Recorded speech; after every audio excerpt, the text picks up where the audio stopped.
Well, here we go, gentlemen. Another morning together where we can consider what it looks like to walk as a man of integrity and to be a man of purity. And I'm just honored to be with you again and to share with you things God's been teaching me. And sometimes it's a strongly biblically based, almost like a little sermon I'm doing. And sometimes it's more of a psychoeducational expression of understanding addiction. Today will be more of the latter.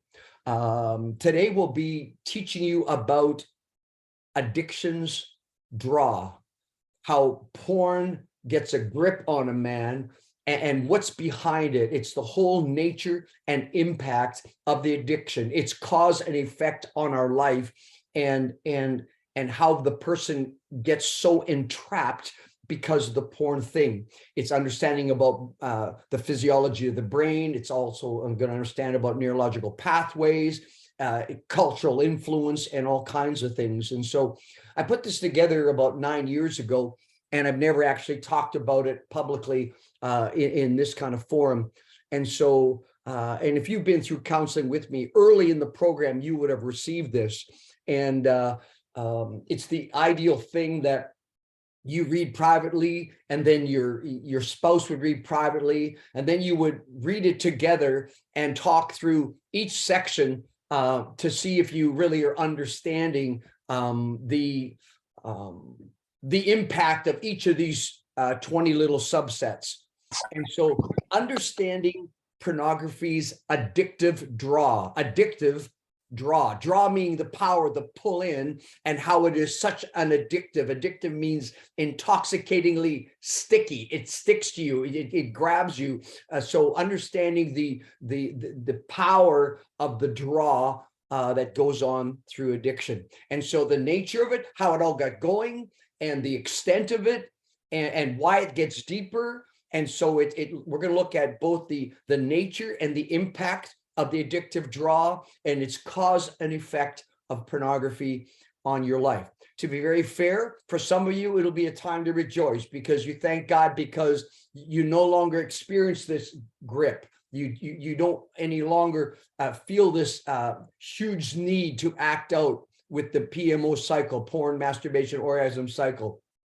You've been able to quell that inner storm. You've dealt with your hurts inside. And this will be just oh, thank God, right?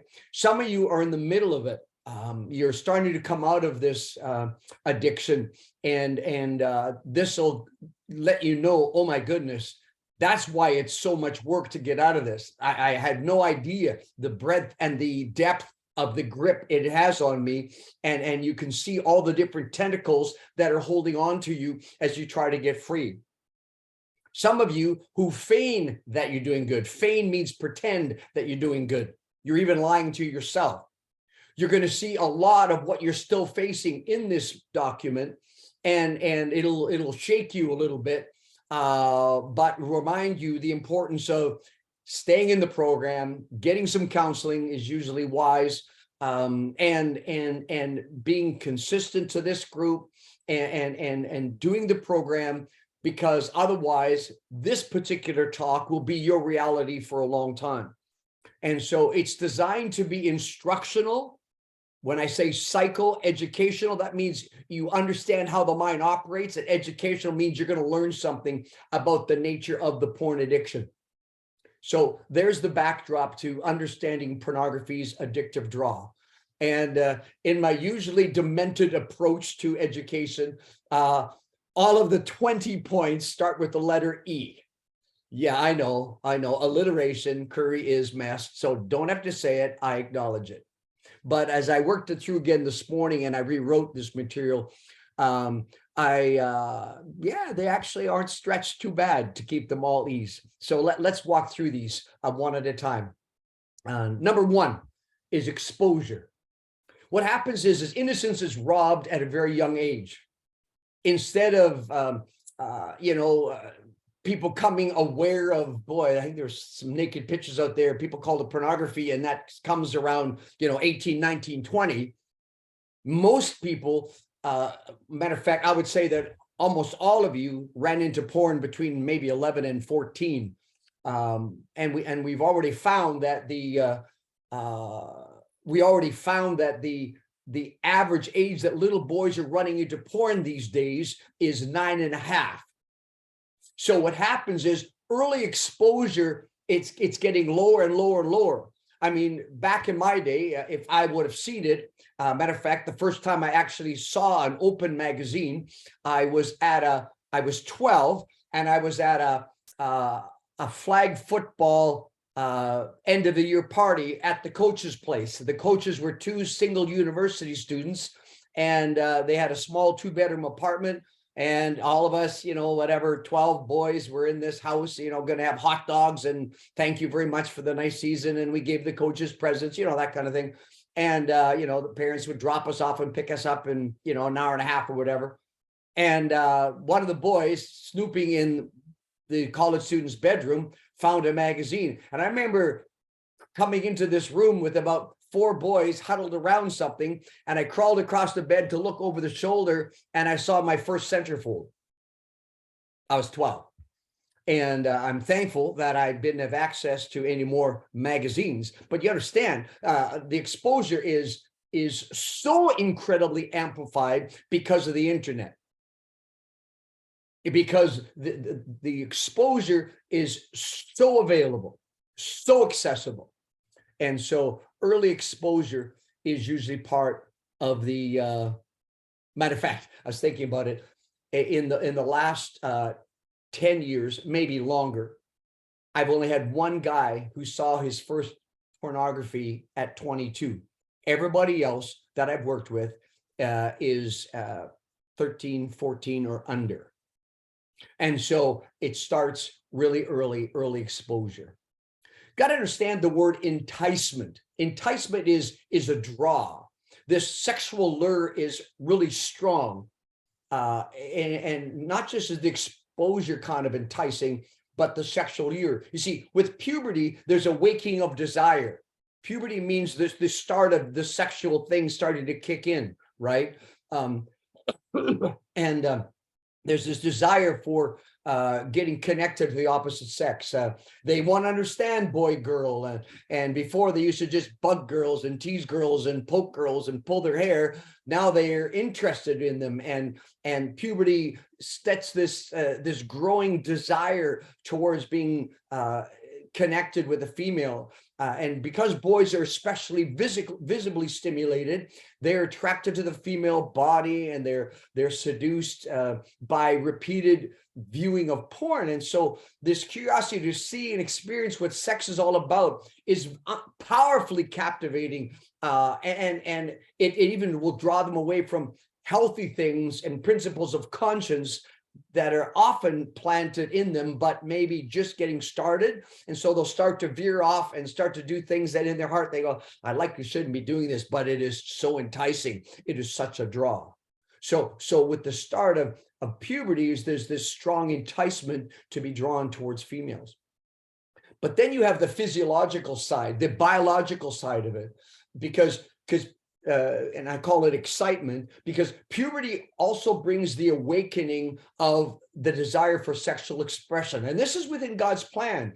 God actually creates the sexual release cycle and pleasure that accompanies whether it's self-stimulation and orgasm, even though it's not in alignment with what God intended, i.e. to be sexually fulfilled in marriage. You can't deny the unbelievable physiological draw that's there. There's the extreme and vibrant arousal of seeing pornography and following up with masturbation gives an adrenaline rush that hasn't been experienced anything close to it in that young boy. Nothing like it. It is such a rush because the endorphins and the enkephalins, the adrenaline runs through the body with the orgasm, and he's never felt that. It hits the pleasure center in the brain and it fires everything. This is amazing. This is amazing. Do that again. Do that again. It was so good. And the surge of chemicals is so pleasurable. and it brings euphoria, because even after you come down, there's a sense of, it's an oxytocin release, which is a sense of comfort when you have this elation and this explosion, this chemical cocktail in the brain and body. And then there's this sense of, oh, and almost well-being. And so sexual stimulation and arousal is incredibly and increasingly addictive. And that's actually, God has wired that in us.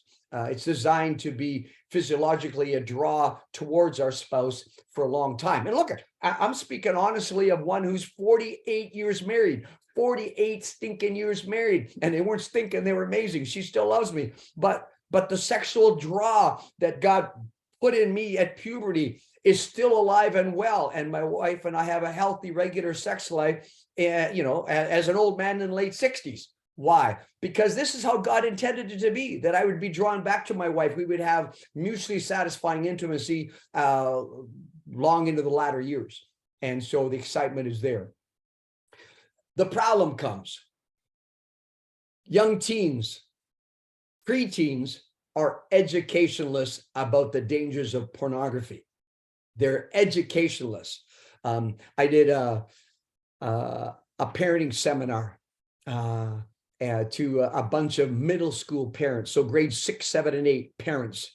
There was 168 parents in the room. I know that because they took attendance as they come in, because they signed in and stuff.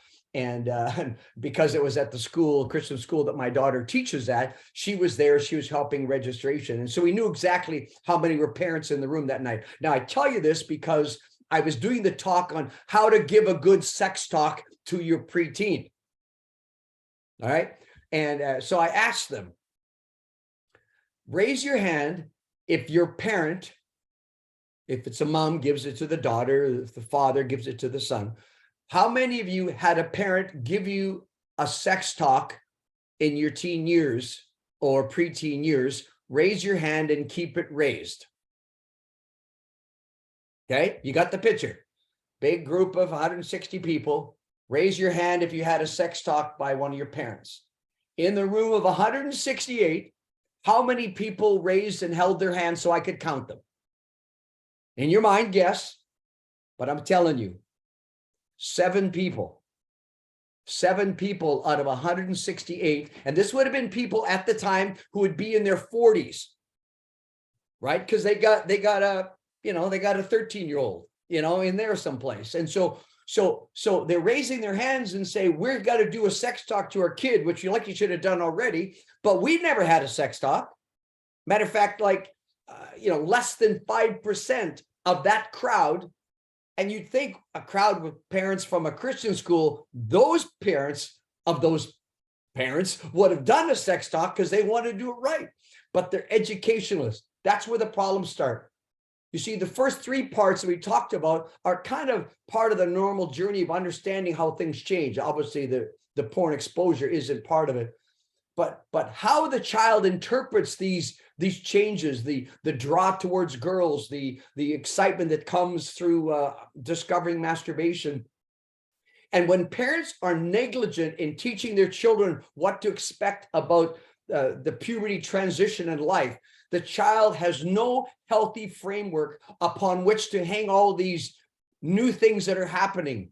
Changes in their body, changes in their interest in women for the young men, the whole idea of arousal, and even nocturnal emission. Nocturnal emission is wet dreams, where they wake up in the morning and it feels like they maybe wet their pants and they go, what's wrong with me? I didn't wet the bed. What's going on? And they don't realize that every 3 days or so, there will be a release of semen in the body that's being produced. And it's just how God looks after it. It's called nocturnal night emission release, and or wet dreams. And so, but no one talks about that.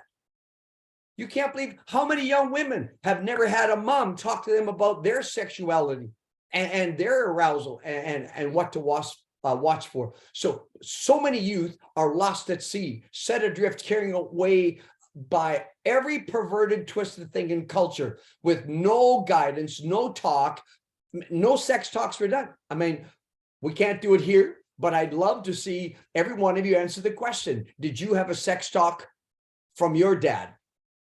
And I would argue that out of the whatever there is, 25, 30 of us now on the call, that maybe 3 or 4 did. I'm not sure. But you understand that and what happens is that they hear general talks about sexuality, maybe at church or youth group, and what they're hearing is, don't do that.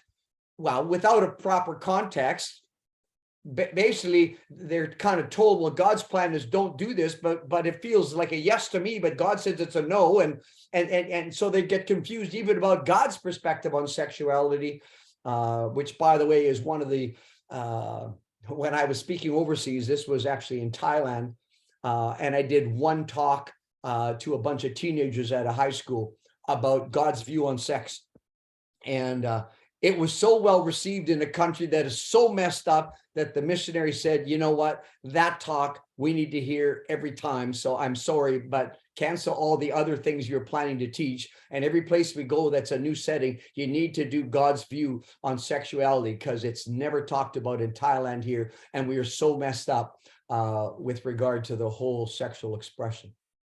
Number 5, exampleless. In other words, there's no healthy models. There's so much lousy examples, and sometimes kids don't even sense that mom and dad love each other. I don't mean talk about sex even, but I just mean they don't sense a closeness, they don't sense a warmth, and versus our teenage kids, we'd be hugging in the kitchen, my wife and I, and my son, the older son, would say, why don't you guys go get a room, for kind of loud, but they see warmth, they see connection, they see interest, they see that little spark between them. But faithfulness to one's spouse, is up for grabs these days. The vows, instead of as long as we both shall live, it's now as long as we both shall love. And where mom and dad don't have a close marriage and there isn't warmth between them, and this whole idea is, well, how come if I'm curious with that girl at school and she's pretty and I'm attracted to her and I want to write her a note and tell her I love her, how come that's all in me and I don't sense any of that between mom and dad? What's going on there? And of course, there's so many negative things talked about in sexuality, in our culture. Hollywood's example, I call them minute marriages. It was a really good marriage. Granted, it was only 8 months, but we had a really good time while we were together. It just wasn't meant to be anymore, and we hear that all the time. And one of the greatest gifts for Christian couples to give their children is to love their spouse and keep the relationship going, keep the flames burning between them. They can see it, they can sense it, and you can be a good example. Be a good example. I have the privilege of knowing some of you men and your families, and I think of some of you as parents, and as you have addressed this issue and rekindled a love between you and your spouse.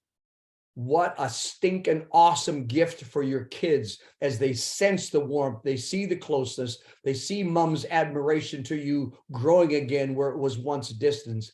You can be an example, but so many people are exampleless. The environment, why the addictive draw gets so strong is children are inundated and indoctrinated by societal values. Media pushes it, celebrities flaunt it, companies make money selling it, and people abuse the whole sex world. Condoms are available in high schools. Birth control pills can be passed out without parents even knowing. Abortions are available with little inconvenience. The version of sexual truth coming to them readily. If it feels good, do it. Matter of fact, one educator recently was quoted as saying, listen, the best thing to do is experience all kinds of sexual things while you're in your teens, so you know what you like and what you don't like. Well, I'll tell you what, that is one completely messed up view of how to approach sexuality.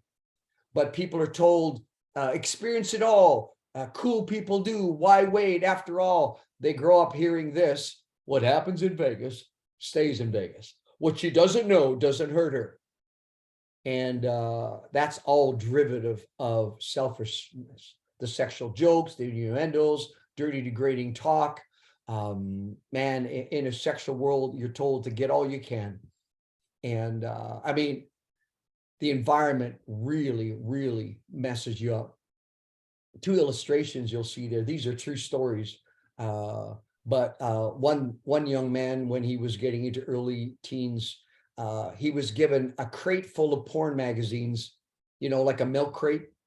Here, son, here, look at these, given by the father. Another father took a 14-year-old, maybe 15-year-old young man to a prostitute to be initiated to sexuality.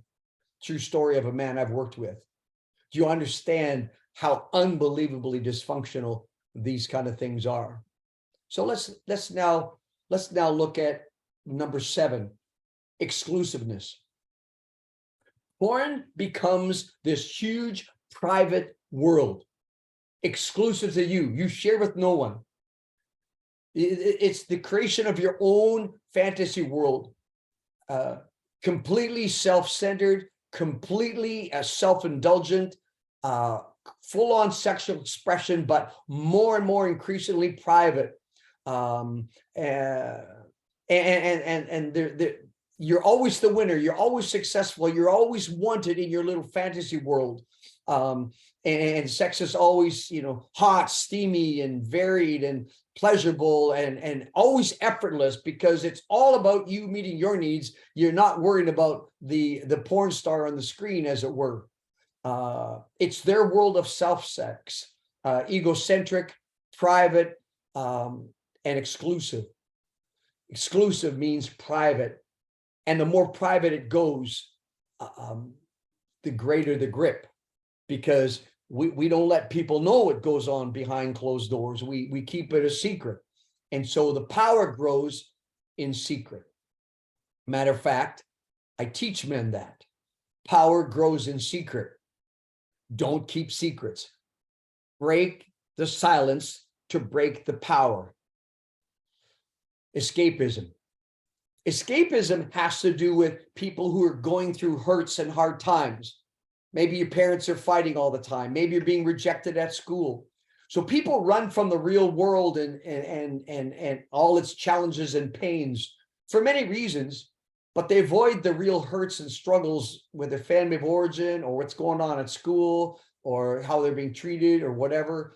And so with the porn, the diversion of the mind, and with all the imaginative activity, it allows them to escape from the pain, and this escape becomes their norm, becomes their routine. They're seeking comfort. They're seeking release from emotional pain. That's why one of the talks that I did some months ago was dealing with your soul wounds, where you hurt inside, because you end up escaping because of this pain inside. You're going to self-medicate. You escape, and the physiological release and the momentary distraction from the hurt is just intoxicating in and of itself. The fantasy world becomes a safe place, a sort of sexual healing where it feels good for a moment. So we escape to this fantasy world to deal with our hurts and our pains in our real world. That creates a greater draw and pushes the addiction even deeper. Extraction. Another word for that would be isolation. And that is why we speak to you repeatedly and say, the opposite of addiction is connection. See, yes, we want you to be men of integrity and purity, but the opposite of addiction is to not extracting yourself. It is becoming known. It is connection. But people in porn use repeatedly pull away from the others in their world. They do porn alone. They go in secret. They leave the people close to them, and often the greater the porn use, they pull away from healthy relationships and the broader community because they have, you may be shame, or they're afraid of being caught or exposed. And so they live in this private, isolated world where they withdraw emotionally. They actually physically pull away. The number of friends goes down as they get more and more addicted because they're pulling away to do their addiction more. They don't have relational time, and they're also emotionally pulling away because they feel embarrassed, ashamed, and they don't want people to know how big a grip that this has on them. And so they haven't learned that their selfish sexual preoccupation is the opposite of selfless interaction in friendship.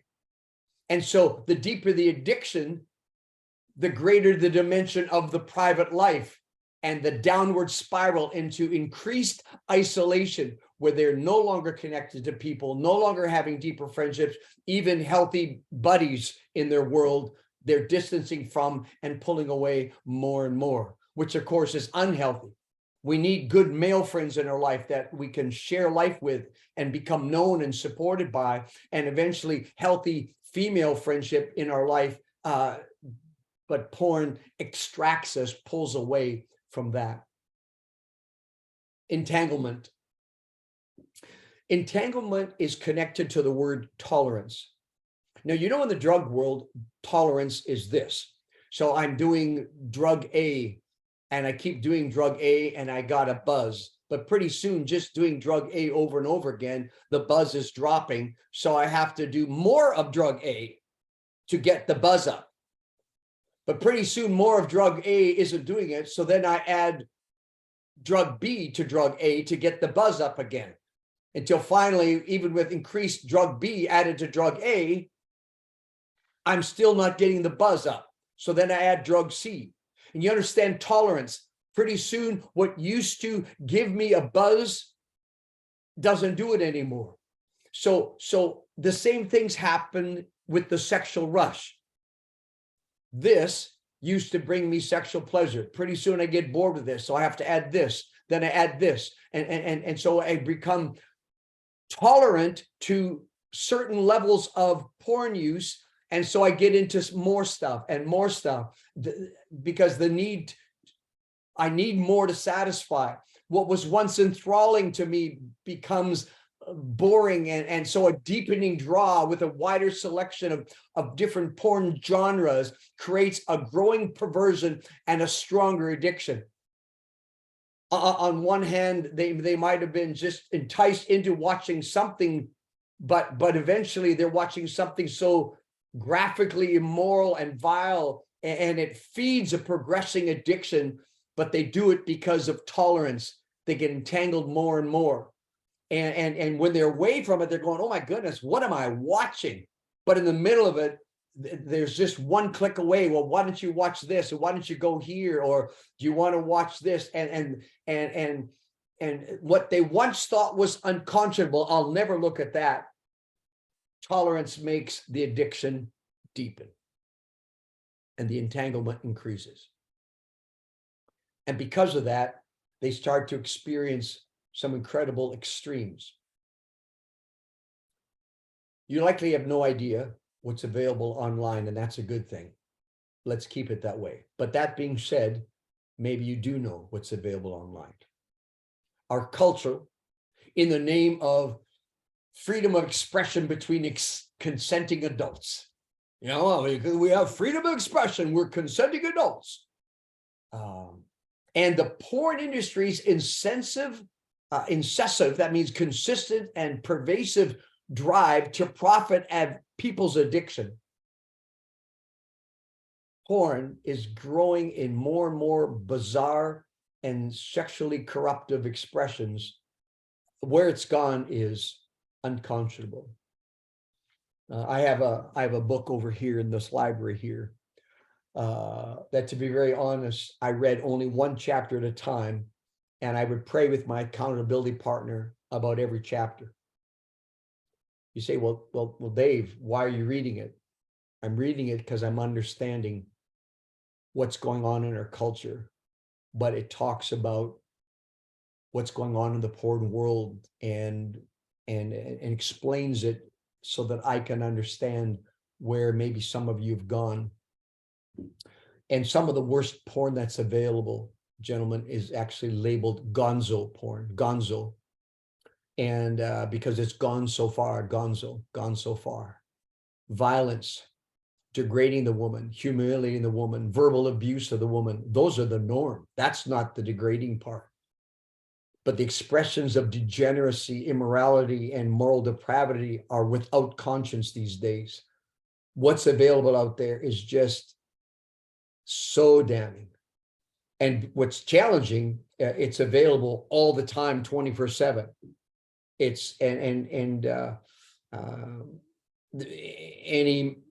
young teen or adult struggling, there's just a myriad of things available. Most teens who've been addicted to porn have seen sex depicted between multiple partners, same sex and bisexual. And at the risk of being too graphic to mess you up, there is such a mess of exposure to all kinds of things, including illegal things, in particular child pornography. I have worked with people who have viewed child porn. I've worked with people who've been arrested by the police, 3 in the last 2 years. None of these men have been in this group. One is in jail right now. But gonzo porn is so messed up.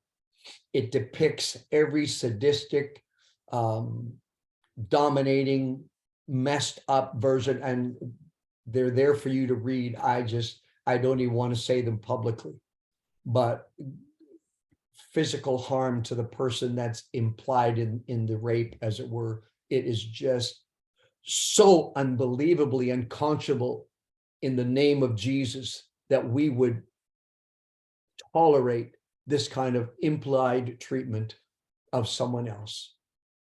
The extremism. Emasculation. This is part of my talk when I do a talk to what porn is doing to your future sex life, when I talk to teenagers about this. Emasculation. Porn clearly weakens and undermines the natural sexual draw toward a real person, a 3-dimensional person, a life partner in marriage. It actually reduces your sexual capacity, doesn't increase it. Though the expression is increasing, it doesn't actually increase it. It actually neuters you. I do this with some authority there. As I was working through this with my prep work with Dr. Doug Weiss, there are, and I've been to numerous large gatherings. One was 800 people, all on behalf of the church and the Lord, saying, what can we do to help with this porn problem that the church is facing? I was part of conferences like this. I was part of another group where there was 65 of us from all different major groups that work in the porn industry and helping people overcome the porn problem, the porn ministry industry. And it's unbelievable, but we have discovered there are a host of non-Christian websites that are telling young men to get off porn. It'll wreck your future real sex life. Get off porn. Why? Because in effect, it emasculates. That means it makes you less man because you actually develop erectile dysfunction.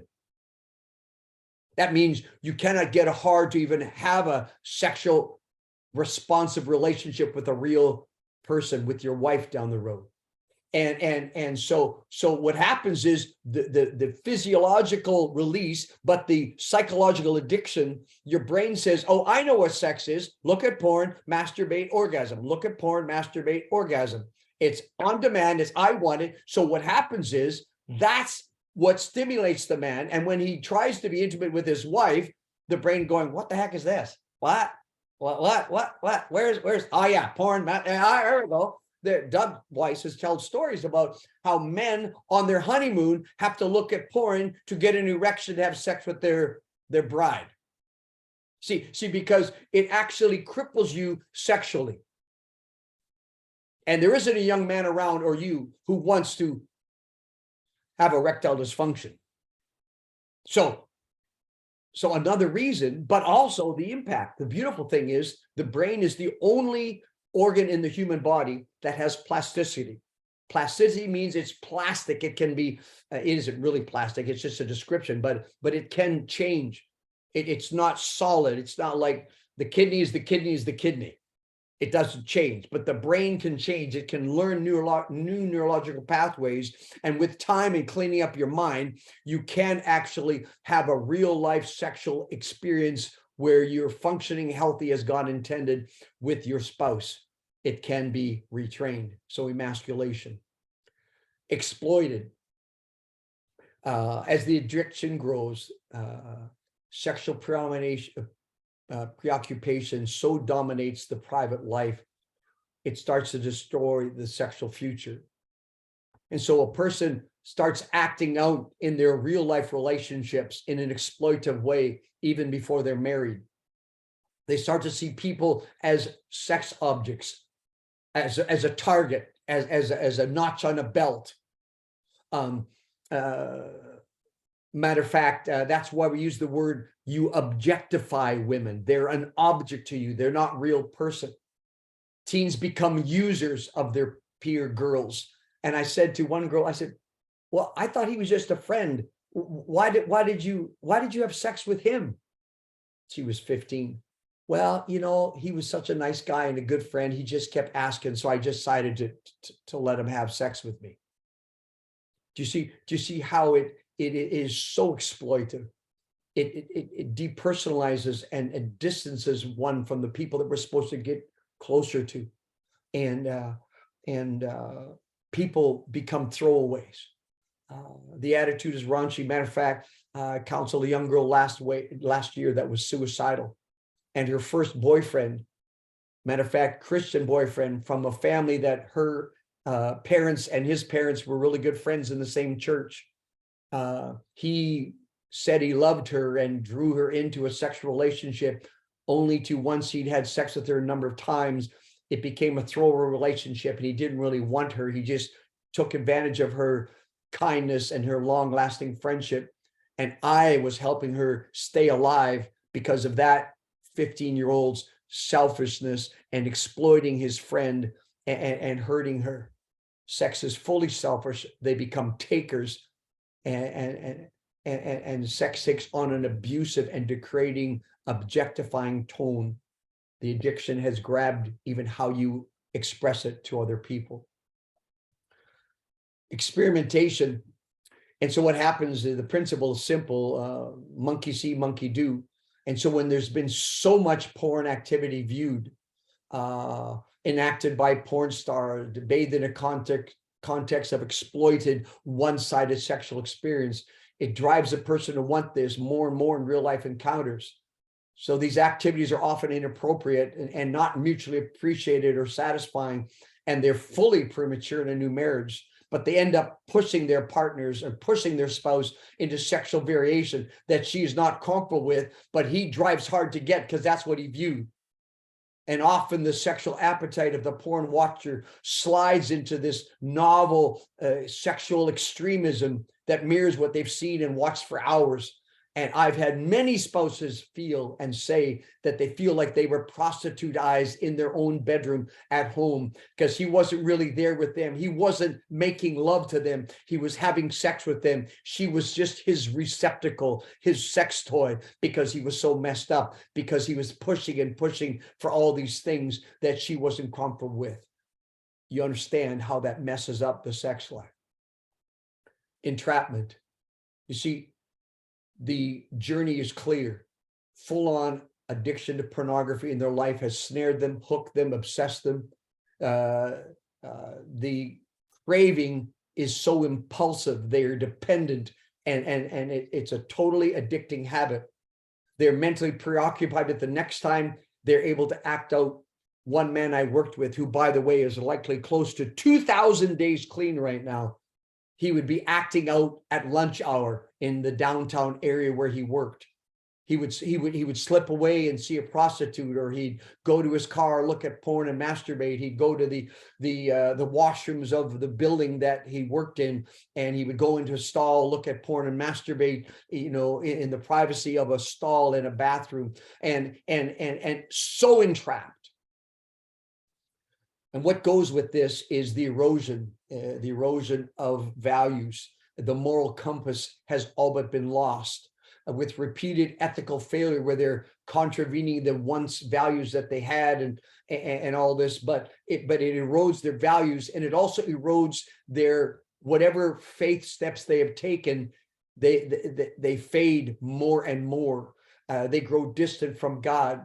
There's huge gaps in their spiritual life because the porn preoccupation not only takes away hours from them, but it takes away the interest in growing in faith because they know it's not what God wants, because they can feel how addicting it is and how abusive it is. And they remain immature as Christians, just like we talk about emotional adolescence, where they get plateaued at around age 14, getting addicted to porn early. They plateau as Christians, or they even disengage in spiritual things. Their values erode, their Christian experience erodes. They grow under the weight of guilt and shame and clear disobedience from what God wants. So the erosion of values and spiritual life. The idea of being experienced and how it creates ongoing problems. When it comes to honeymoon sex, their line is often been there, done that. They've seen so much. Matter of fact, doing some calculations of 10 to 15 years of porn viewing before you're married. Let's just say that you start looking at porn at 10 for easy figuring, and you get married at 25, and you've had a pretty consistent use of porn and masturbation, and of course acting out, objectifying some of the girls that you dated.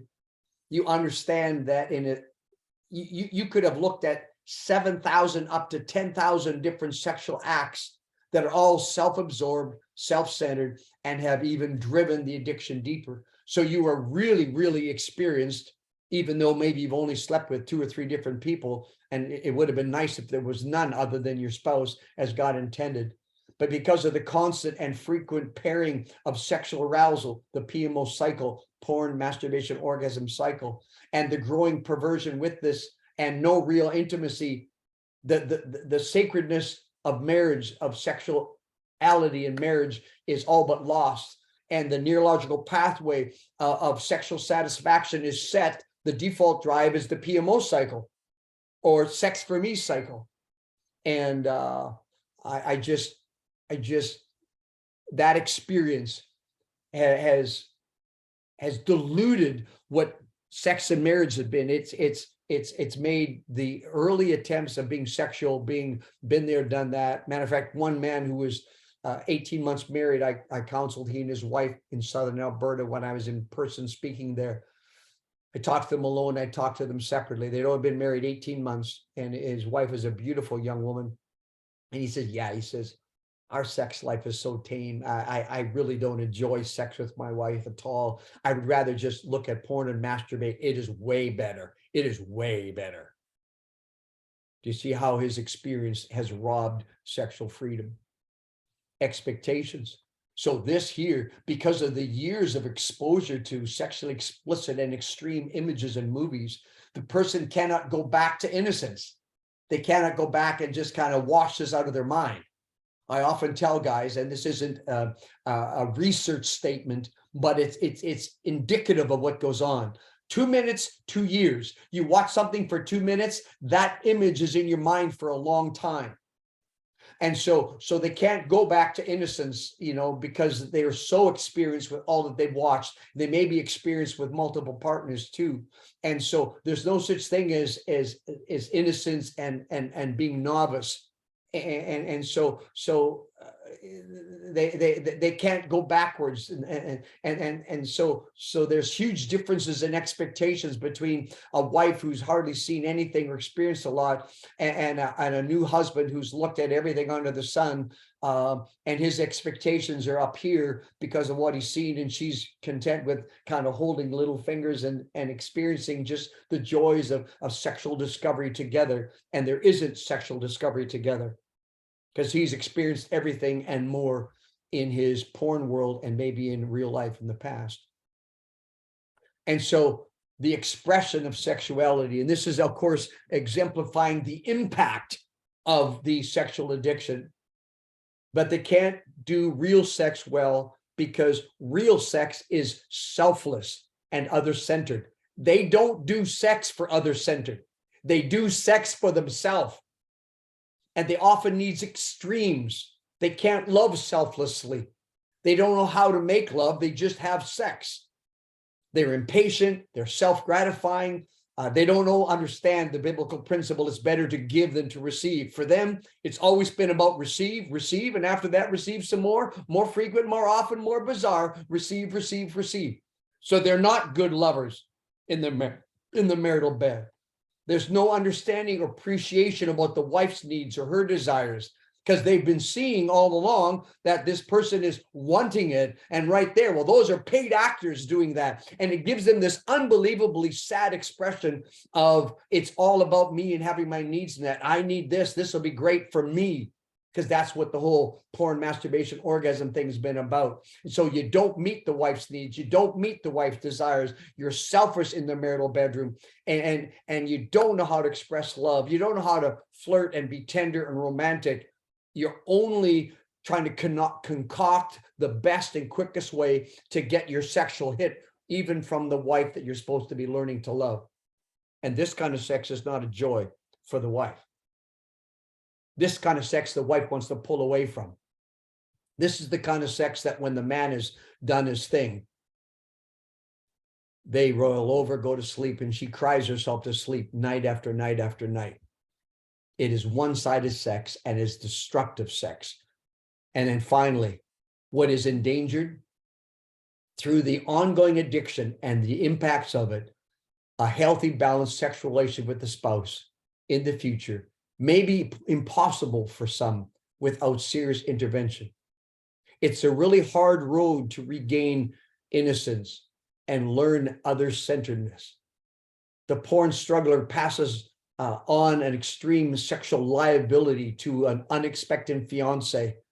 And they say, oh, no, listen, I had the porn problem, but I've dealt with it. Yeah, 3.5 weeks ago is not dealing with it. I told one of my best friend's sons, who would have wanted me maybe to do his wedding, I said, I won't do your wedding till you're 1 year clean of porn. I don't want to be part of giving your wife this addiction. And I knew his addiction well. And I didn't say that to punish him. I said that because why should we, okay, yeah, you've kind of got freedom. Well, yeah, you relapsed 3 weeks later, and then you went for a week or two looking at it every day. Then you said, oh, I can't be doing this. And well, that's not freedom. And so what happens is, through schizophrenic bonding, that means being connected to someone, then torn apart, connected to someone, torn apart through all these porn images and even real people. The person loses their ability to bond to one. They're not only not unique to the one person, but they've had countless sexual partners through all the porn. And it takes a long time to reestablish the freedom to love one person and to enjoy mutually satisfying sexuality as God intended. So healthy sex in marriage may be endangered without some serious help and some serious work. Now, if you've been listening, which I hope you have, you're going, oh my goodness, I didn't realize the long-lasting, deep effect that this has had on me. And Currie, is there any hope? Gentlemen, I'm here. There are men on this call that are over 1,000 days clean. It is possible to regain sexual innocence and mental innocence, and for God to forgive you and flush this out of your system. But it takes a concerted effort. It can take 18 months to 2 years at least to get your mind clear, and then it'll take 2 to 3 years to kind of get the selfishness and the physiological refocusing happening. It'll take some time, but you can get there. The brain has plasticity. It can relearn new things. New God-honoring neurological pathways can be created, and you can enjoy healthy intimacy with your spouse in time. That's God's plan, and that's the purpose of being in ReGroup. Now, even though this morning was a very thorough expression of understanding pornography's addictive draw, make sure that you realize that God has a plan for overcoming the addictive draw and even the depth of your addiction. He has a plan for you. He wants to give you freedom. He has a plan, and we want to stand with you through that.